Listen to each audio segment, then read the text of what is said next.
លថាខ្មែរក្រហើយដោយតែងតែចង់ផ្លន់ដីខ្មែរមិនចង់ប្រយុទ្ធតែព្រំដែលមិនអាចឲ្យនរណាយ៉ងកងទ័ពជួមុខស៊ូហូឈាមក៏មិនរៀថយយើងជួយការពារដីនេះដល់អស់ជីវិត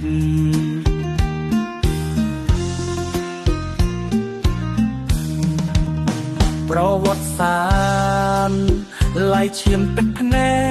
ព្រះវិហារអង្គរវត្តតាមនតាក្របីមុំបីជាគេបងខ្មែរប្រាប់កូនចៅថាមិនបង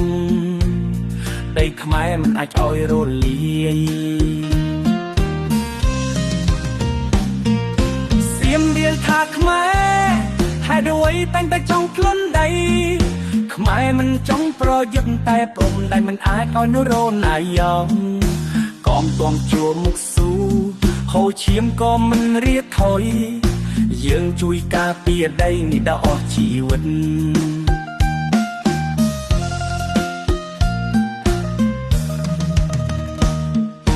បើសូស្គាល់លន់ឲ្យចងចាំថាយើងជាខ្មែរកុំភ្លេចឈាមកូនចៅ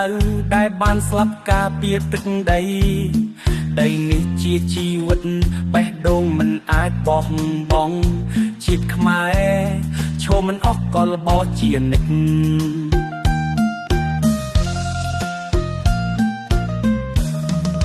ធំពុំខ្លាំងខ្មែរមិនឲ្យបាត់បង់ដី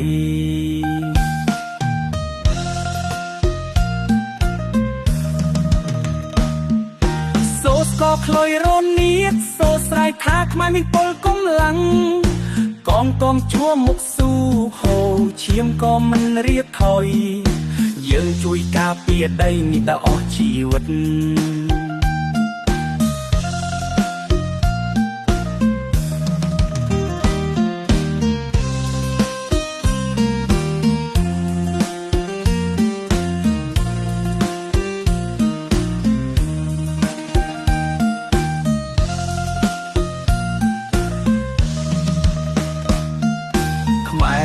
ឲ្យបាត់បង់ដី